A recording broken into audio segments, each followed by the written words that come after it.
Oh my gosh. Wow. I didn't realize you had such bad taste. What's up, everyone? Welcome to another episode of Down Once More.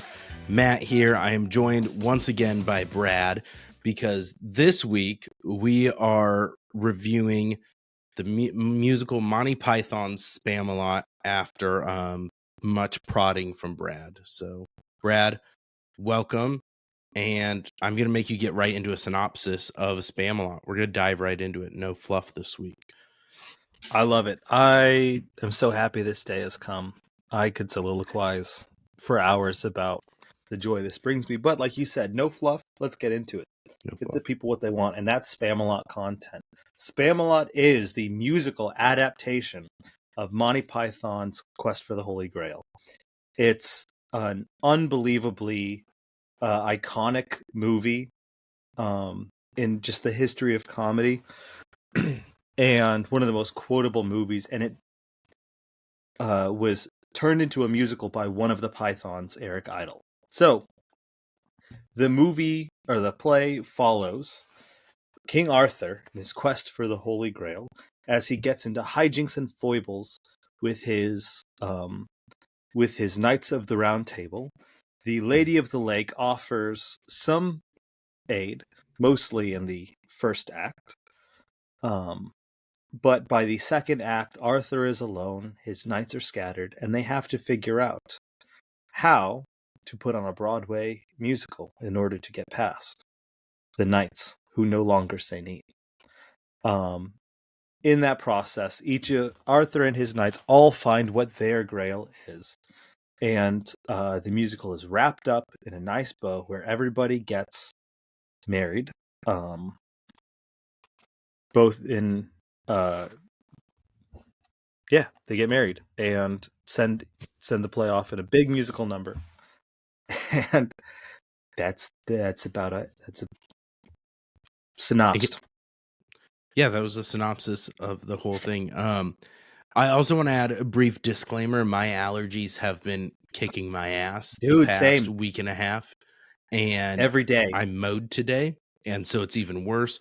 And then the windows are open because of the weather. So I am going to do my best. I am not an audio engineer. I'm going to do my best to limit the mouth breathing that comes through in this podcast episode so people don't just shut it off. But disclaimer, apologies in advance. Yeah. Allergies suck. So I too will disclaim that every day I look at my phone up here and it says high pollen count. So I'm also getting smoked. I'm going to be hopefully Johnny on the spot with my mute button so you don't hear the never-ending sniffles. But for the 8 of you that listen, we're sorry. No, we're much more than 8 now. Well, watch. I'm listening. Well, the 8 of you that would listen through the sniffles. Yes, thank you all. Okay. Good synopsis, Brad. One slight correction. I'm pretty sure it's just Monty Python and the Holy Grail, the movie, isn't it? Yes, it is. I knew that I said it wrong. Nope. Okay. Nope. I knew I said it wrong the second it came out. I was hoping you wouldn't call me out. Thanks. I apologize. I did appreciate the use of foibles as well. So, what about hijinks? Did you appreciate that less? I did appreciate hijinks. Hijinks, I think, is more common than foibles. I encounter hijinks more in my everyday life than I do foibles. I find them to be a bit of a hendiades. Yes. And just for quite so, listeners yes. who may not know, do you want to give the definition of that word, Bradley?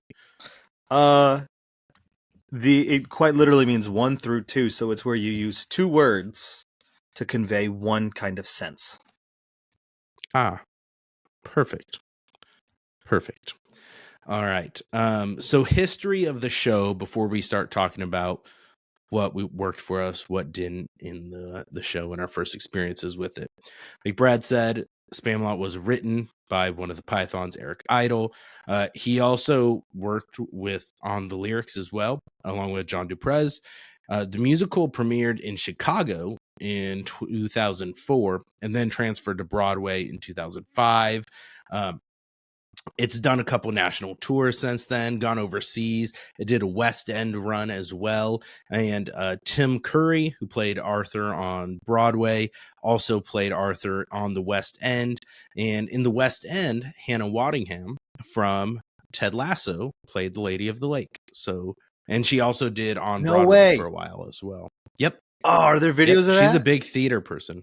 Yes, on YouTube there were videos of that. There's the UK cast. The recording is on Apple Music, and now that I know about Hannah Waddington, I have to listen to that. I bet the she would recording kill. of the UK cast is on Apple Music. I believe so. Interesting.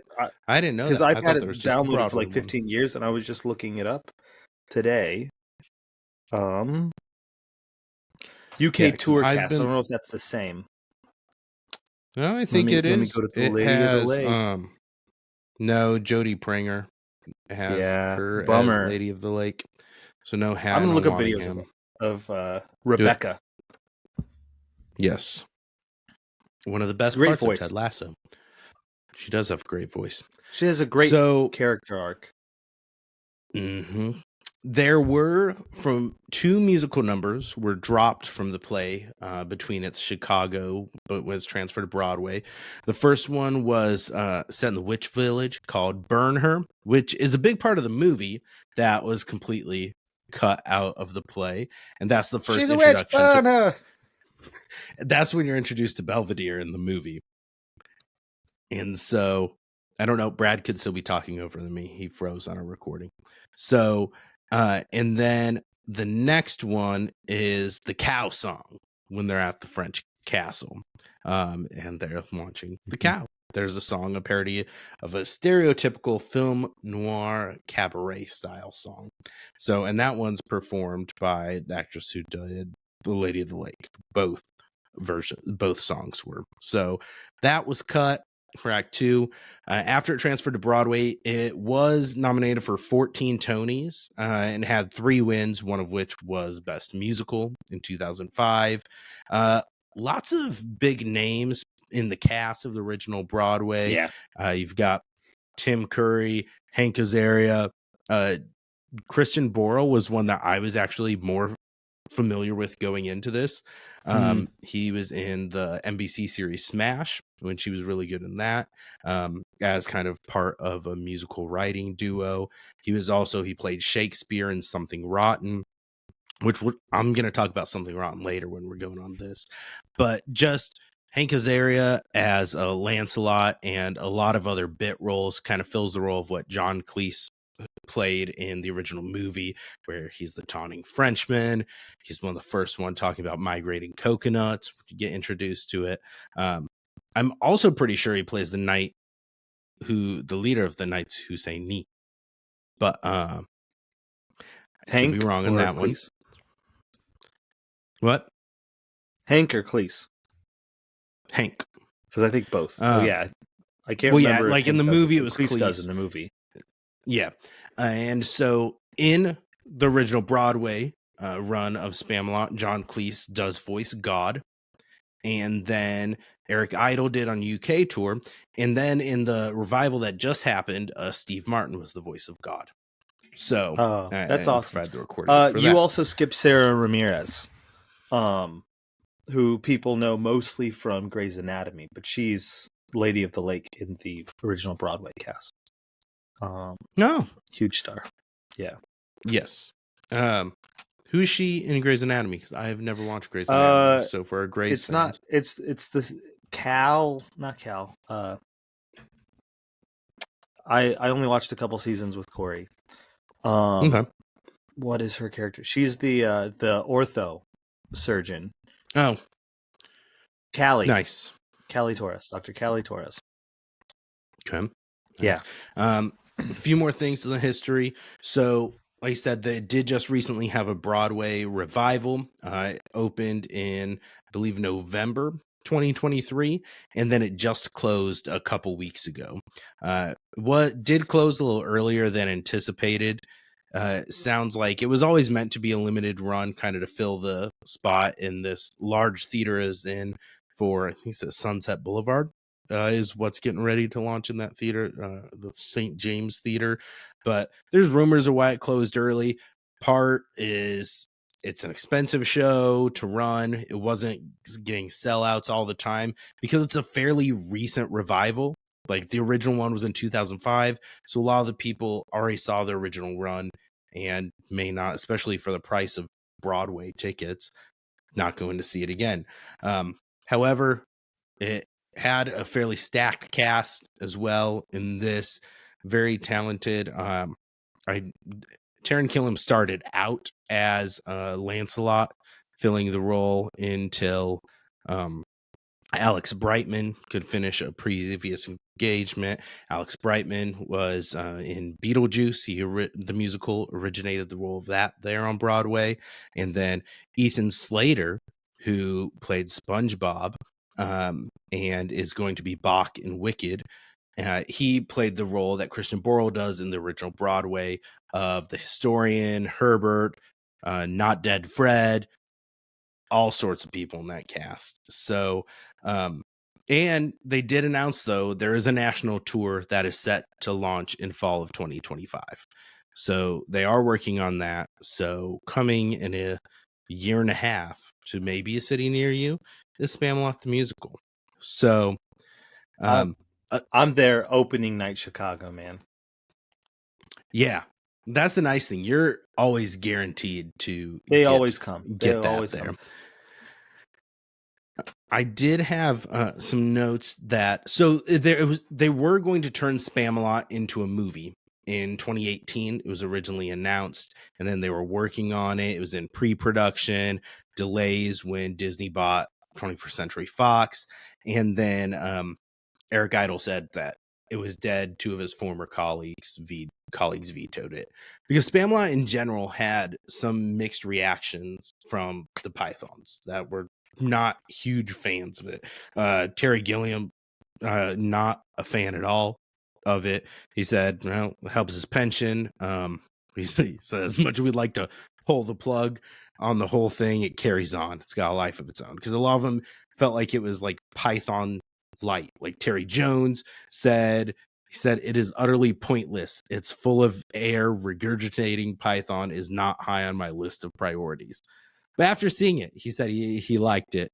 He said that he thought it was terrific, good fun. It was good to see audiences loving it. He had reservations, but he liked the new bits a lot more. He just said it's not really Python, it's just Eric. So I don't know. I thought that was interesting how much kind of pushback, and I do kind of understand it because it does 100%. It is Python light. Like it. We'll get into this. Is a good segue. We're gonna segue into how we first, kind of our first interactions with Spamalot. I first was introduced to Spamalot because Brad's talked about it constantly, and I'd never listened to it or watched it until prepping for this episode. So I was trying to find versions to watch because there's not a filmed version of this at all. And so I found on Vimeo, there was like a regional production of it from 2015. Started watching that. Bad. I stopped watching that. And it looked like it was going to be awful, the video quality, because it was old, but there is on YouTube a full recording of the original Broadway cast. The audio is really good in it, though, and it has subtitles the whole time. So that's when I watched it. And then I just went, yesterday, I watched The Holy Grail for the first time because I'd never seen that. And this may not shock you because Brad was always a much bigger Monty Python fan than me. There were a few ones I liked. The Spanish Inquisition is always fantastic. I liked the musical a lot more than the movie because it is kind of Python light. I don't know. What? I like the songs. I was not a huge fan of the movie personally, even though it sounds weird because a lot of the musical was pulled directly from the movie. But no, I don't know. It wasn't my jam. And maybe it was just I have to be in the right mood for that kind of movie, because actually watching the movie and then listening to the cast album more, I liked Spamalot more on rewatches and re-listens than my initial viewing of it. But yeah, I was not a Holy Grail fan, especially with just It's this it kind has of zero closure. low. It has Lancelot Well, we'll killing get the into that for historian, sure. We'll talk about that but for sure. no, this is not a Holy Grail review. This is a Spamalot review. But it ties into it's into Spamalot, so we'll get there. Oh my gosh! Wow, I didn't realize you had such bad taste. Look, I was never it's people as like much of you, a Monty Python. closed-minded people I'm like the you that reason made it's shutting Spamalot down close on Broadway. early. Not you, No. people like you. You people. I didn't see you traveling and buying a ticket. I tried was to. one Corey thing. vetoed it. I literally was just like, here's how much it costs. Here's the tickets to New York. This is how much the Broadway tickets is. And she said, absolutely not. We're buying a house. And I said, fair enough. How dare she be responsible? So here's the Pretty thing, rude. Matt. If you don't like Python, you don't like comedy. That's just not true. It is true. That is not hyperbole. That is not subjective. That's truth. So if you don't like Python, you don't like comedy, which means There are so many people that don't like British humor and Python first that of can all, still appreciate. Monty Python is the template, the exemplar, the godfathers of modern sketch comedy. You don't get I Think You Should Leave, Key and Peele. Oops, I keep getting that stupid reaction. You don't get I Think You Should Leave, Key and Peele, that Mitchell and Webb look. You don't get these amazing sketch comedy shows without Python. SNL, to I some didn't extent, say they you didn't don't do get great without things for Python. comedy. I just said it's not my jam. People, Sketch comedy in general, I have to be in the right mood for it. You're like the people that are just like, I don't really like the Beatles. Sure, I know they were important. I don't in like their the time, Beatles. but I just don't think they're good. It's because you don't have taste. You should listen to Sgt. Pepper all the way through, or Rubber Soul, and the albums themselves. Like they were a radio band that put together like really cohesive, brilliant albums, just like the Pythons created modern comedy. Oh, I'm so mad right now. Well, my first exposure to Spamalot. Don't even respond. Take it. You're in timeout. I don't want to hear it. I know this is your podcast, but shut your mouth. You're coming off. What is it? Literally sitting here you're coming and listening. Across really stupid right now. My first exposure to Spamalot was at the Lincoln Children's Theater production in when would that have been? 2012, summer of 2012. Me and a couple buddies went because a friend of mine was like, hey, Spamalot's great. It's a small regional production, but the material will at least be funny. And another buddy had a friend in the production, so we went. And I laughed my ass off. The acting was bad. The singing wasn't good. But even at the Lincoln Children's Theater production, Spamalot was hilarious. Now, I was already steeped in Python at that time, and I recognized the Python bits. I'd already seen Holy Grail. Like I knew kind of the rhythms of Python, and it hit me just right. But there's just so many things that Spamalot does that either it brings out the best moments, with some notable exceptions, of the Holy Grail, or it introduces some new bits that are absolutely stellar that just really capture me. And it's not a perfect musical, but that production was just one of those things that just set me on a path. Spamalot's been on pretty constant rotation for me. I've watched that YouTube, the one you're talking about, many times. I listened to the Broadway cast recording. Not all the way through, because I think there's certain songs that are just annoying as hell. That they're insta skips for me. But overall, I think that the musical is fun. That's fair. We're gonna segue now. We're gonna mix it up. We're gonna talk about what worked and didn't work in the musical, but I want to talk about the songs and which ones. Just talk about which ones are the instant skip ones for you. Because I would agree. Oh, the Some are Lakers. definitely better than So others. the Laker girls chant and the whole like Knights of the Round Table kind of bit doesn't do it for me. It's so contingent on the choreography that the music without it is just kind of grating to the ear. And that's the thing about Python is Holy Grail is kind of equal parts satire and absurdist like British humor. Mm-hmm.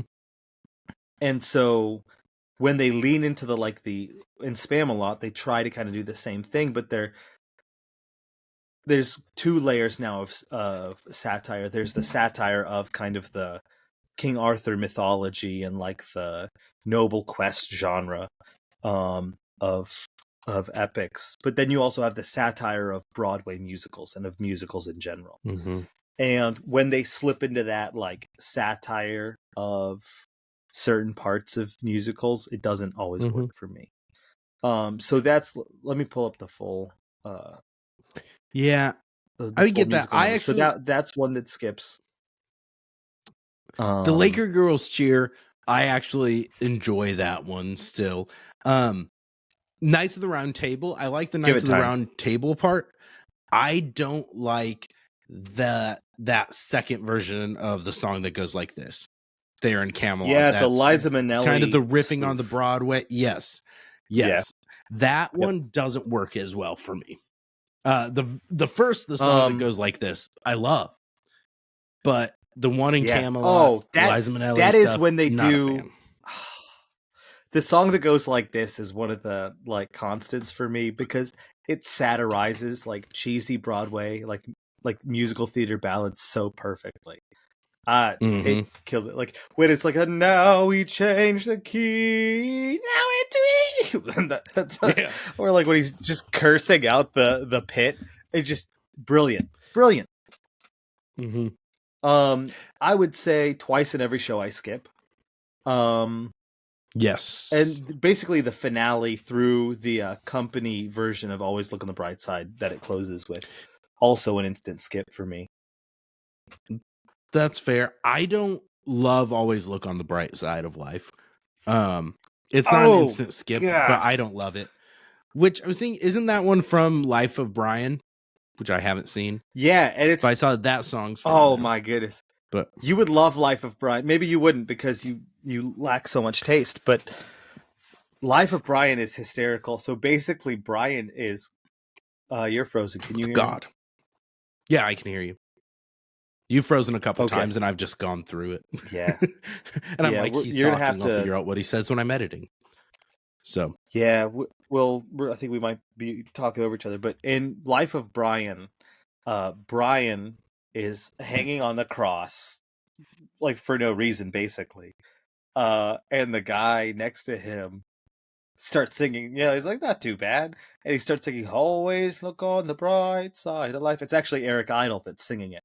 And it's hilarious. Nice. And then someone comes. Okay, let's see. Is it Brian of Nazareth? I think he's from Nazareth. He's just like, which one of you is Brian of Nazareth? And Eric Idle's character, who's just like, is just super excited to die on the cross. She's like, I'm Brian of Nazareth. And it kicks off a whole of Spartacus. I'm Brian of Nazareth. I'm Brian of Nazareth. And so Brian, instead of coming down, like there's like multiple times that he's supposed to get like pulled off the cross and it doesn't work out. Always Look on the Bright Side is a classic. Yeah, just a classic Python song.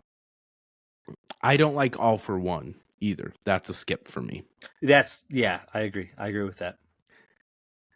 So the ones that are skipped, what are your top 3 if you just had to pick 3 go to from this?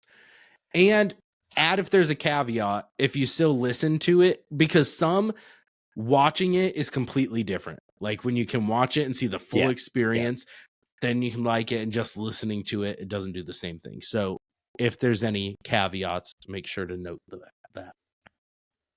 Okay, so I'm just gonna go with my top 3 that I still listen to. And can I say top 3, not including Song That Goes Like This, because we've already talked about that a little bit. Yes, we both established that one. So I'll allow it. He's Not Dead Yet. I love. Yep. Geez. He's Not Dead Yet. Even without the visual, it's incredible. I feel I am not happy. dead yet. I could dance and I could sing. Oh, and I think that that's an improvement to the I'm Not Dead, like Bring Out Your Dead in the Holy Grail. They 100%. expand it, and that is an improvement on on that bit in the Holy Grail, because it's so small in the Holy Grail. I think definitely I'm All Alone. I'm All Alone kills me every time. I'm here, you twat. Yeah, it's wonderful. And for my third, I might have to go with You Won't Succeed on Broadway. I figured that one was going to be in there. Doesn't cease to crack me up. Oh, fun note And about Matt, tell that the people one. why they won't succeed on Broadway.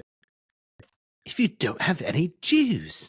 The UK tour, so that has gotten changed. In the 2023 revival, it is still You Won't Succeed on Broadway if you won't have any Jews. In the UK tour, though, they reworked it to You Won't Succeed in Showbiz and made it where it's more poking fun, just about celebrities and musicals and reality television like X Factor, and pokes fun apparently at Simon Cowell, Sheryl Crow, Susan Boyle, who, when she shows up and starts singing, is apparently shot by Robin. And then in other like international tours, they change it to try to be more fitting the culture. Cause like, well, in like Seoul, like that Jewish people aren't influencing the culture as much there. But apparently in the 2023 revival, they threw a George Santos line in there or a nod to him. They're talking about Jews. One thing I did think was funny too. Good. So in the revival, both Arthur's played by James Monroe Eaglehart, not sure if I pronounced that right. And then Galahad is played by Nick Walker, who are both actors of color. So when the French taunter is saying "you kniggets," they apparently start yelling at him like he said the N-word. So like I think that's pretty great. Yeah, I'm like that's really awesome. Well played. But I love that. Yeah. So well, and that's another thing. I like the French taunting. I thought plays better in Spamalot than it does in Holy Grail. I thought so. Like a lot of the dialogue is the same, and maybe it's because of the crowd reaction. I need people telling me when to laugh. Maybe that's what it is. I'm just a sheep. I just need the people to tell me when to laugh with it and tell me that that's funny. English bedwetting types. And then I like the part of it in the song during Runaway to close out Act 1, and then they're singing about it. I don't know. I like it. But my 3 would probably be I like Brave Sir Robin, which is pulled directly from Holy Grail. So there's 2 songs in Holy Grail. It's the Knights of the Round Table and Brave Sir Robin. I like Brave Sir Robin a lot. I actually really like Find Your Grail. It started out the first time I listened to it. I didn't like it as much. It reminded me of a church gospel song musical, which they're trying to. And so I think it just gave me flashbacks of growing up. At first I didn't like it, but really grew on me afterwards. And then I think I'd have to go with You Won't Succeed on Broadway as well. Because the whole thing and the number, and it's one that's, even watching it too, the dance number is great. Like one like from the movie, I'm Not Dead Yet, or He's Not Yet Dead, whatever. He Is Not Yet Dead is also an honorable mention. But the fish slapping song, the Finland song, just to open it up, such a great fucking introduction to it. It's like, for this, it's great. It was England. England. Finland, Finland, the country where I quite like to be. It's great. uh, I said England. Mhm. Okay, so we're It's too good. transition now. Kind of what worked and what didn't work, which we've kind of been talking about here with the songs. And I'll let you Mm. kick it off. In this musical as a whole, what works for you and what doesn't? Yeah. What works for me is the like the reproduction of hysterical Python bits alongside Python in spirit expansions or introductions. So I think that I first of all I totally get like the original Pythons have every right to their opinion. I think it's a little harsh to just like cast it aside and say there's nothing of value in Spamalot, but it's true. Like Eric Idle by himself took a lot of the meat from their collective work for what was essentially a solo gig, even though they all got money for royalties and stuff.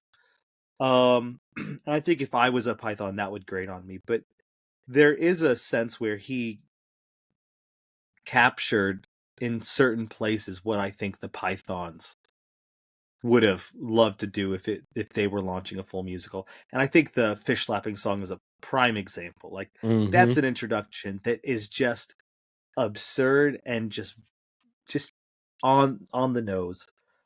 Mm-hmm. Just perfect perfect Python. I thought the introduction of the Lady of the Lake, because let's be honest, like you could make a Broadway production of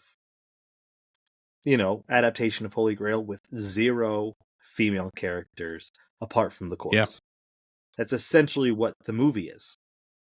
Yeah. Um, and so recognizing that and introducing a female kind of lead character, or at Mm-hmm. least in the main cast, I thought that they were pretty successful with that for the most part, and they put her in places where it made sense, and then they made fun of the fact that there's a huge stretch of time in the play where it didn't make sense to put her in with that song Diva's Lament, Whatever Happened to My Part, Mm-hmm. which is also hilarious. I mean, it's one of those breaking of the fourth wall moments that Python did all the time in the Flying Circus that Yeah. just hits, I think, in Spamalot. I think that the introduction of the way that they changed Lancelot's character from the way he's portrayed, he goes to save Herbert in the movie, but it goes very different. It leads to massacre in the Yeah. movie. This one being like, Well, it oh, does in the don't you play know you're too. gay? Yeah. Yeah, it He does he, in the he does play still too, massacre but people. he does still massacre people, not to the extent I don't think as in Yeah. the Holy No. Grail, but No. oh man, the way they turned it into uh his name is Lancelot and that whole number, just a village people-esque uh Mm-hmm. disco anthem, I think is hilarious. It's wonderful. Um and I thought I think that worked. Um on the other hand, what didn't work is I think there were times where they were too heavy-handed with the satire, or they relied too much on the satire to carry the humor and not on being clever. And there's stretches of the play that I just, like I said, they grate for me because it's all just like, we all know what you're mimicking, we get the bit. And so that's the Yeah. where the whole Lakers cheer uh Knights Around Table into a song that goes like this, the all for one kind of thing. Um the Find Your Grail reprise, like, or not the song that goes like this reprise, like Yeah. those are moments where the satire is just too much. It's too heavy-handed, and it's not actually like, it's Yeah. like, I get the bit. Can we just move on? Yeah. Those kind of stretches don't super work for me, and then the end doesn't work for me at all of the musical, because Monty Python was just kind of their calling card, and they're just like part of the bit. Part of Python was they don't do endings. They don't resolve things. They don't wrap things up. They just find the most ridiculous way to just cut and be done. And that's how the movie ends. And that's just the brand. That's what they do. And they decided to go satire and cheesy Broadway. Everybody's happy and married. At the end of Spamalot, and that didn't work for me. It was the least Python way to do it. Now I get that there's expectations, and not everybody who walks into your theater is ready for a paddy wagon to come in, pull your lead into the back of the the squad car and pull away, but just wrapping it up. We're getting married. I found my grill. I found mine too. Didn't do it for me. I get what you're saying. However, I think that's what kind of goes to it being Python light, to make it like, really, to succeed on Broadway, you have to have something cohesive that can appeal to a wider range of audiences. And if you have your musical that just ends abruptly with no closure, like, it doesn't necessarily even need to be a happy ending. Like, I get what you're saying, that it's like not very Python-esque, but it would have had a much shorter run and not have seen the success. Like, I really do believe that it would not have had a successful run and kept going if it would have ended like that, instead of them wrapping it up. Now, like, I think they do get a little, I don't know, on the nose, and with the audience participation, and then pulling that all up, and with stuff in the clues. Like, I think that could have been done differently. It's not a favorite for me. In the finale, I do like some of the stuff, like we're talking about Lancelot's big coming out moment and song, and then in the finale when him and Herbert are together and he's like, just think, in 1,000 years this is still going to be controversial. Yeah, and it's a great line. Just gonna call it out. I thought that was really good, and I agree. I think they plucked the best parts of the movie and put them in here. I agree, like we talked about, the song. Not all the best parts. There are three huge, maybe 4 or 5 huge omissions that are possibly the best bits of. I mean, the most famous bit is solo quest. No, but that would have been great. That would have been great. For those of you who have not seen it, actually, I'm not going to spoil it. Just go. You can watch it if you want. Look it up on Netflix. That's one that, like, the humor is going in not expecting that. But the what's his name? The Knight.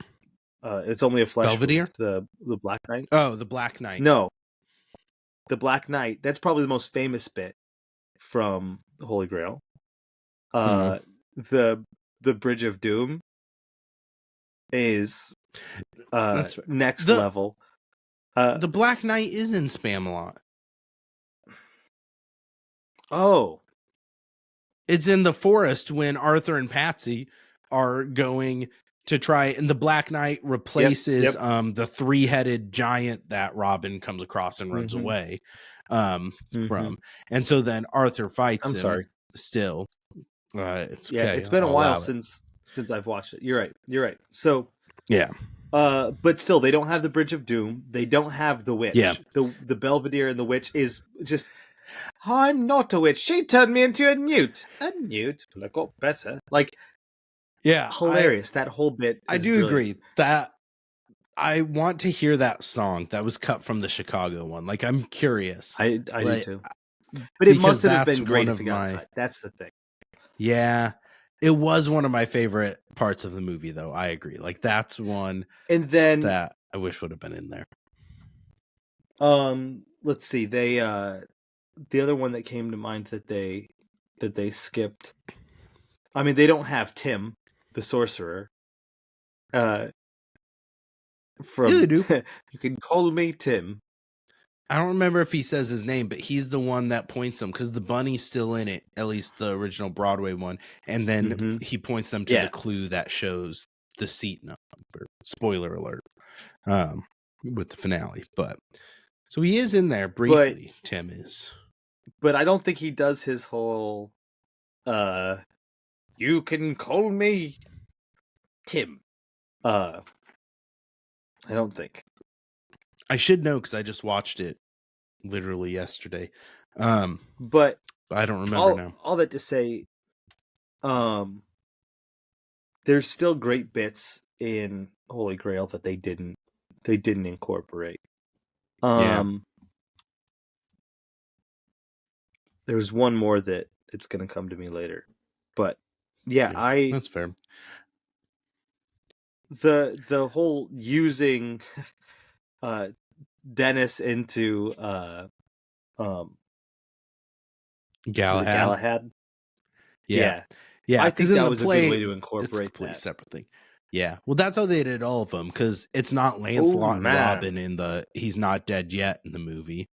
And so that's how they kind of incorporate these. So it's Lancelot and Robin's introduction, and then you have it's Dennis Galahad, like that whole when they're talking about like their political views. Well, I didn't vote for you. And everything with that. I can't remember though. In Spamalot, do they include? I don't think they do. Now we see the violence inherent in the system. Come look at the violence inherent in the system. Help! I'm being repressed. No, I don't think it has that part. It has a lot of the dialogue from it. Yeah, it but I don't most remember of it. that specific line, but yeah. But the help! I'm being repressed is my favorite part of that whole whole good. bit. Yeah, I did say man, and I want to go on the record. I did not. It's not like I disliked Holy Grail as a whole. Like there's certain things like the witch scene and that scene and other things that I did find hilarious and really enjoyed. But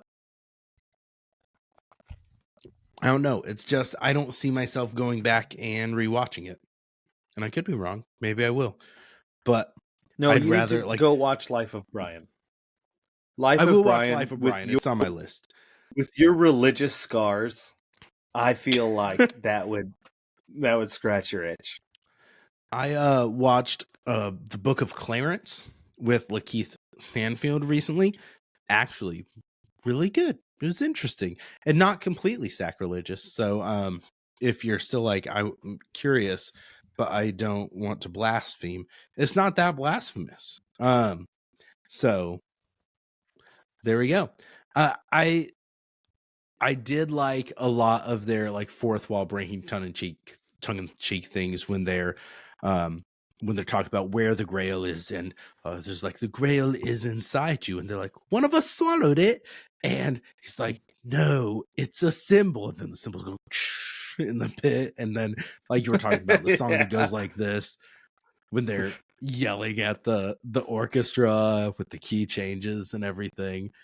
The whole talk after God sends them to go get the grail, and they're like, well, if God is all knowing, shouldn't he know where it is?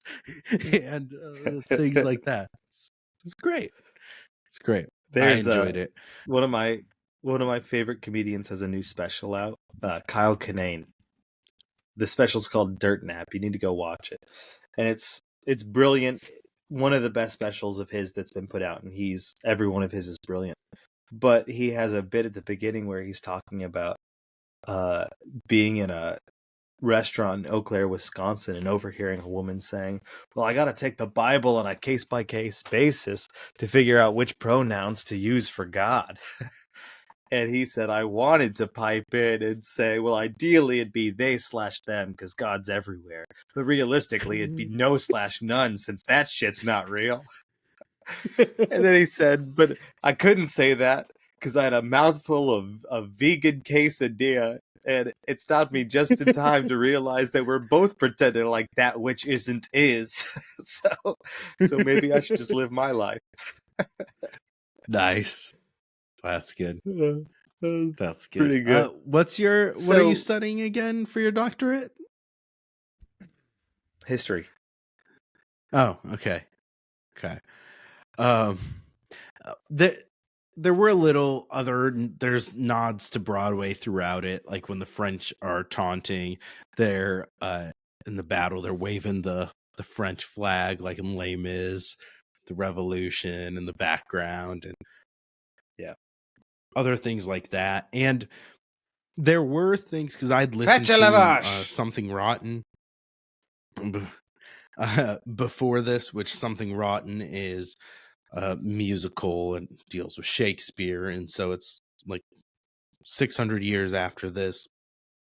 Takes place, it's in the 1500s, and it has Christian Borle, like I mentioned, plays Shakespeare, and it has some of those. It has a number called A Musical that's kind of satirizing Broadway as a whole, and let me show you a video of that, and maybe we'll do a reaction to it. That gave me notes of a combination of both You Won't Succeed on Broadway and the song that goes like this, where it's kind of just, hey, calling these things out in satire. So that's what I feel like they kind of took some notes from Spamalot in Something Rotten, where they can just kind of shine a light. And people like to do that, where they're kind of poking fun of Broadway while being on Broadway and the things that go into it. But overall, I was pleasantly surprised with Spamalot. But I will say that most of that came after, on a rewatch and multiple listens. Like my first one, when I hadn't seen Holy Grail and I hadn't listened to it and really kind of soaked in the songs, I was like, I'm not sure if I'm gonna let Brad down, because I'm not sure I love this. But it definitely grew on me the more I listened to it and more I kind of You reflected know on it. what? I It's okay will, if you didn't catch the jokes the first time through. It's pretty yeah, intellectual stuff right there.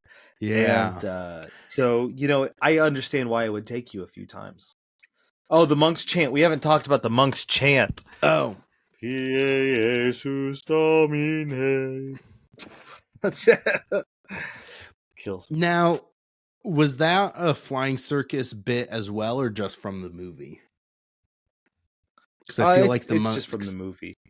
Okay. Yeah. Monks show up all The over in monks Flying chant's good. Circus, but Yeah. the monk's chant's great. Also, shout out to another Hanson brother that I don't think has appeared on this podcast, whose bachelor's capstone project was on the flagellant monks, so the monks that whipped themselves, that the monk chant was based on. He wrote his capstone thesis on the flagellant monks during the Black Plague, I believe. And Whom? the name of his Doug. Oh. Why was he writing a And thesis? I didn't the have to name write a of, thesis. because he actually read a book for college. Ah, I went into business. So business management, you don't need to write a thesis or read books. No, so he did, and it was on the flagellant monks during the Black Plague, and the title of his capstone project was "When a Plague Comes Around, You Must Whip It." I like it. I've been in yeah. academics for a long time at this point, and I have never come up with a paper title that good. Did he get a good grade on it? I feel like if you're going with that, you have to ensure that your professor will appreciate it. The people reviewing it. His professor appreciated it. I can't remember what grade he got. Okay. But it doesn't matter. Another The thing, title was awesome. it is an awesome title. Another thing we didn't really talk about is it's from the movie, that it is their squires are using coconuts for the horse humping, and they're all just pretending to ride horses. And I did like Knights of the Round Table, that when Arthur has a tap solo, then there's just Patsy using the coconuts Yes. for the tap solo. I did like that. Yeah. I thought that was great. One thing I would say, I don't think, and I know you're big on, you want to see it and not just listen to it first anyways. I think that's doubly true for this show, though. Like, I feel like if you are just listening to the cast album, if you have not seen it, if you're very familiar with the Holy Grail, then maybe you'd be okay. But I don't think this is one that I can just tell people, hey, go listen to this cast album. No, you have to go watch No. the bootleg of the original Broadway cast or go see it live if you are going to appreciate this, in my opinion. And the bootleg is enough. That's the thing. The bootleg It's is really good. enough for you to get it. For Mm-hmm. you to get the experience from it. But I completely agree. There's enough places where you're like, man, what are they doing? This is weird. That you need the visual of the choreography and what's happening on stage to really get what's supposed to be funny about that part. Yeah. Yeah. So we know obviously you would recommend this. What are kind of some of your closing thoughts that you want people to know or about this, or just kind of to close out your review of Spamalot? Yeah, so I think that while I love Spamalot, I am so glad that the movie got scrapped. Because there's something ridiculous about making a movie based on a play that's based on a movie. Like, Mean Girls just did it. yeah, dumb. I'm sorry, not a fan. Don't support it. Do something original. Do something new. And if people want to watch the movie, they can watch Holy Grail, or they can watch the bootleg. So I'm glad that that got scrapped. I will say that rewatching this, and I've seen a lot of musicals since my first exposure to Spamalot. There is a sense where I think the place that it lands for me in like my ranking of favorite musicals is largely is influenced a lot by nostalgia and how much I love Python, not necessarily its objective quality as a musical. So makes me sad that it got a limited run. But I'm ultimately not surprised, because I do think that there are a lot of incredible shows out there that are probably, just in terms of quality, at a higher level than Spamalot. Yeah. And so I think that this is absolutely worth a ticket. It's absolutely worth going out to see.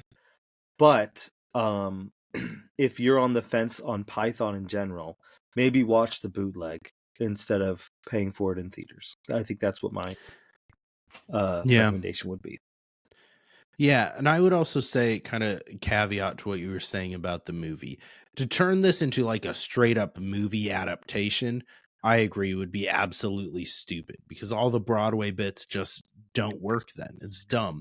However, I would like to see like an official recording, Yeah. like a stage recording of the Broadway one with the high quality, good camera, Yeah. stuff like that, so you don't need to watch a bootleg.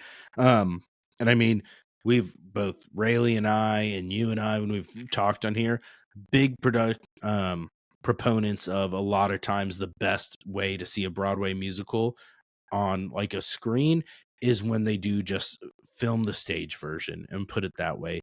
Don't try to turn it into a movie with all these set pieces.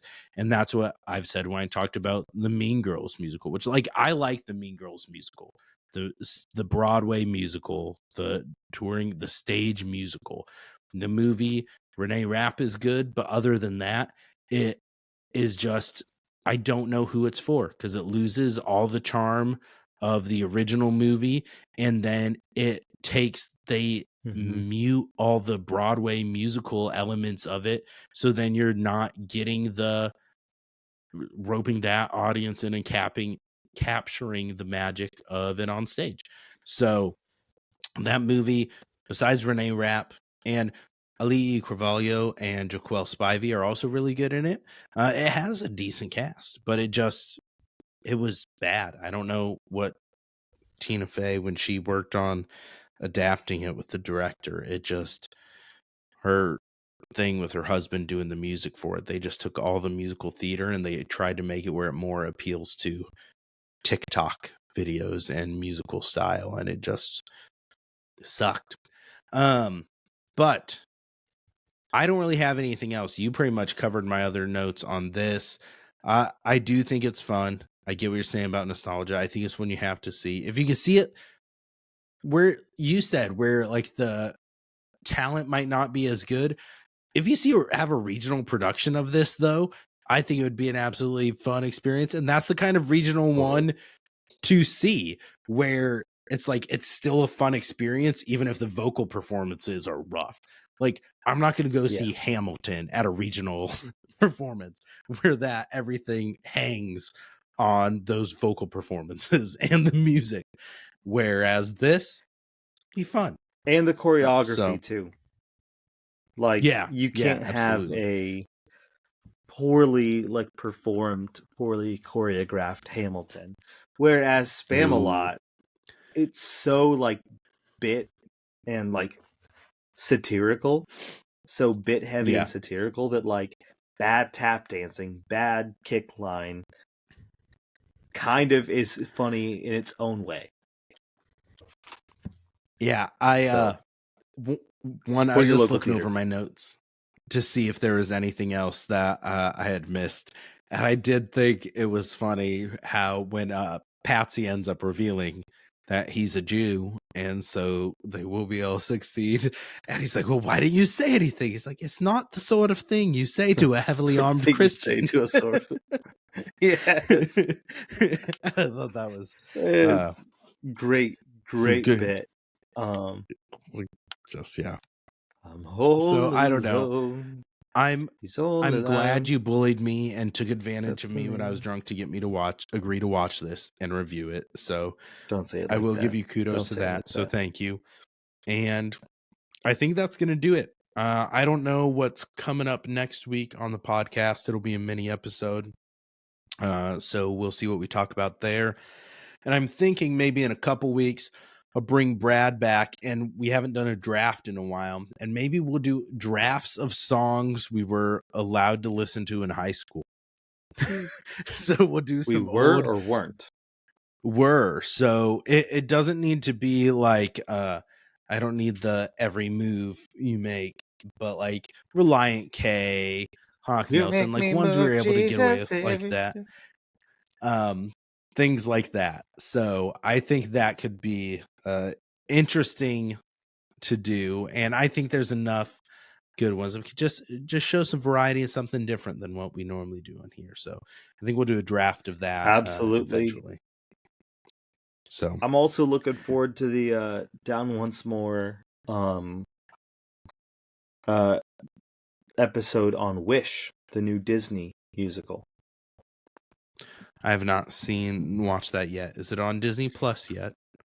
Because I know it's out of theaters now, I think. Okay. It is on Disney Plus. Okay.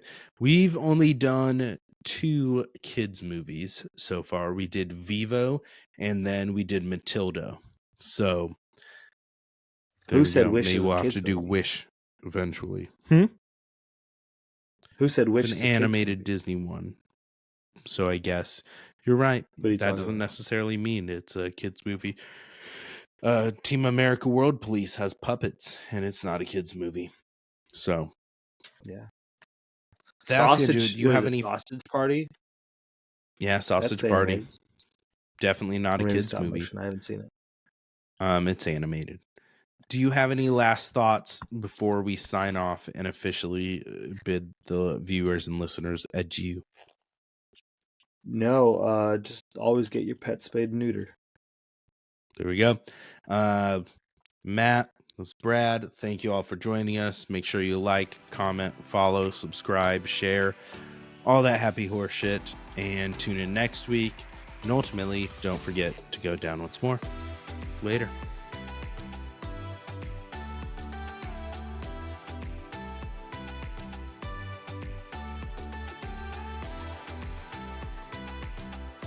What's up, everyone? Matt here. Welcome to another... Nope, I'm going to redo that. I'm not going to say Matt here. I'm going to say that Matt's here right off the bat. Yeah, guys, I'm Matt. You might not know me. Hi. Okay. Reset. What's up, everyone? Welcome. Accent. Nope, sorry. Start over. I was trying to fit that in before you started talking. Do it in an accent. Do it in a British accent.